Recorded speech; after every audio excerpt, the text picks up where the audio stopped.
Hi guys, it is January 10, 2015. Well, somebody came out and said it.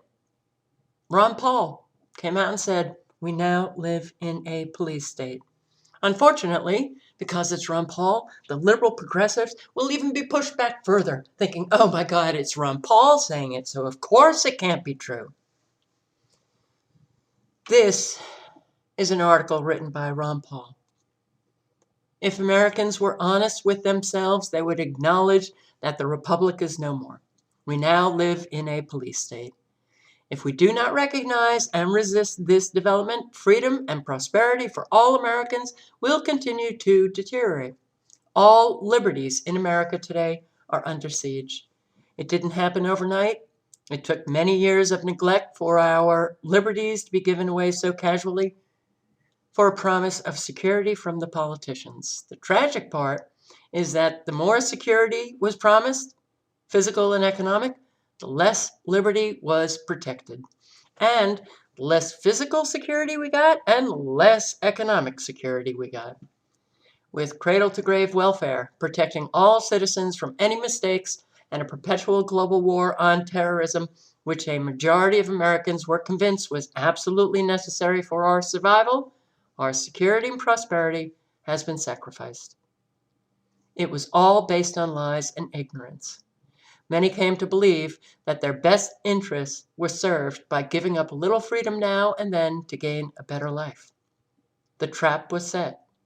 At the beginning of a cycle that systematically undermines liberty with delusions of easy prosperity, the change may actually seem to be beneficial to a few. But to me, that's like excusing embezzlement as a road to leisure and wealth. Eventually, payment and punishment always comes due.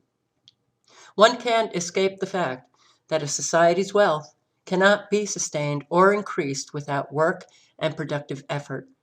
Yes, some criminal elements can benefit for a while, but reality always sets in.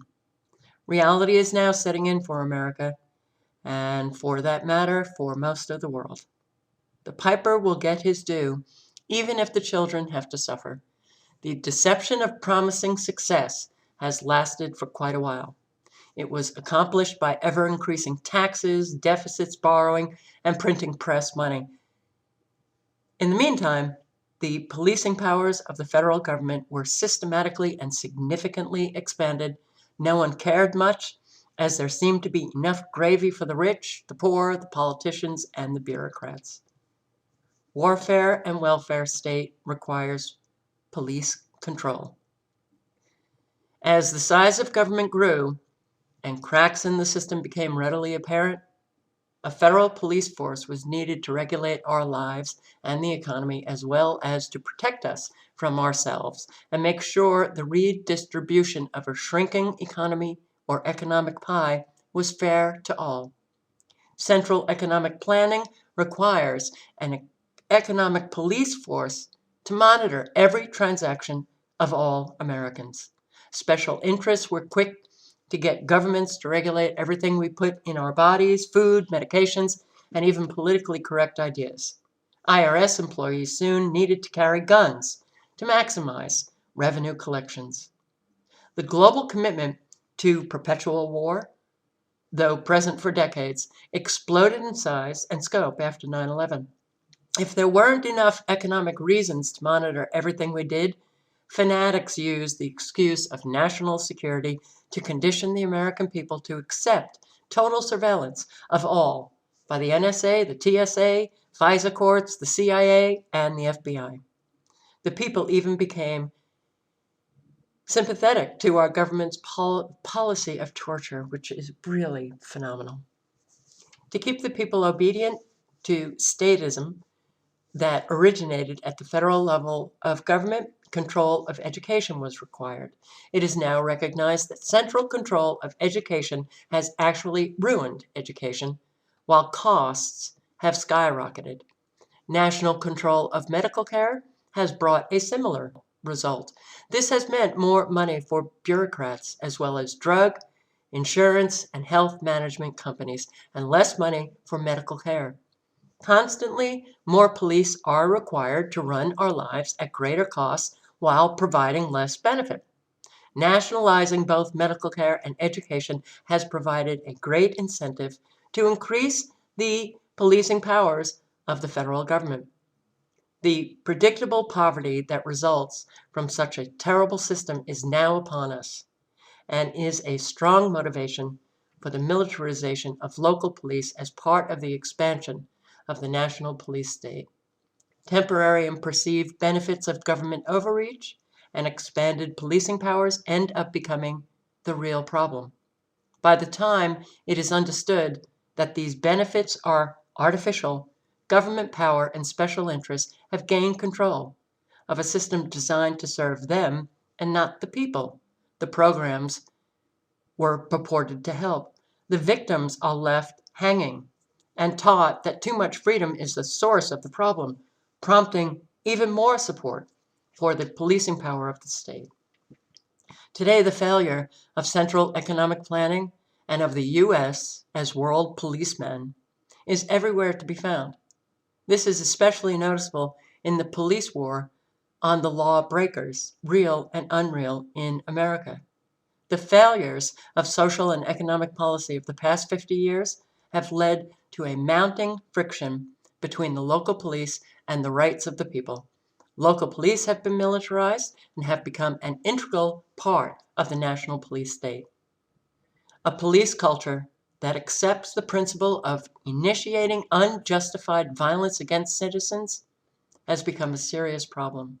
The news is constant. If it's not Ferguson, it's New York City. If not New York City, it's Chicago or Detroit or Cleveland. And I believe the violence in our cities is only in its early stages.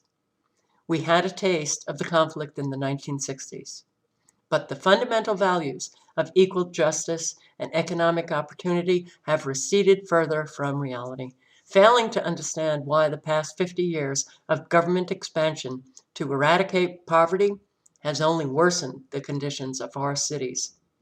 Failing to understand why the past 50 years of government expansion to eradicate poverty has only worsened the conditions of our cities will guarantee that the violent conflicts we see erupting today will only get worse. 50 years ago, as a result of Martin Luther King Jr.'s leadership in a plea for equal justice, LBJ declared war on poverty. Poverty was seen at that time as the major contributing factor in the plight of those living in the inner city. King's dream was to make sure all people will be judged by the content of their character and not by the color of their skin. Good advice, but it was never followed. Residual racism remains, but the excuse for every shortcoming in the failed cities is said to be due to the color of one's skin. The very expensive war on poverty has, after 50 years, only made matters worse, compounding the problems of poverty and inflation while hurting most of the people the war was supposed to help.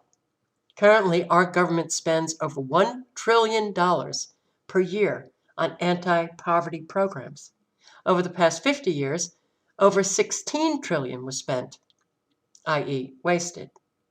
And yet poverty and dire economic conditions remain the major factor in the violence that persists, which incites or gives the police the excuse to overreact to maintain order. Since Paul's article is pretty much kind of like a dissertation for the internet, I'm going to stop there and I will link to this article below. It is a very important article. And my suggestion is that everybody print it out, make copies, hand it out to your friends, your family, and your neighbors. It is very long, but it is very important. So I do hope that everybody comes over and reads it. But, you know, it is the perfect article to hand out to people because it really does go through a whole lot of what we are living today and how we got here. So, the U.S. empire, who does it serve? It doesn't serve us. It doesn't serve the people. Blowback all around, we are less safe, And that is for damn sure. We are less safe as we just hand over more and more freedom. What to expect in 2015, foreign affairs, domestic issues, and a conclusion toward a peaceful revolution. I can't say that I have Ron Paul's hope. I do respect the man, but I feel that 2015 is not going to be a fun year for liberty, no matter how hard we try to make it that. So, yeah, I do think everybody should print it out and copy it and circulate it. Please circulate this link. Put it on your Facebook, your email contact list, your Twitter tweets, however you circulate it. Get this article out.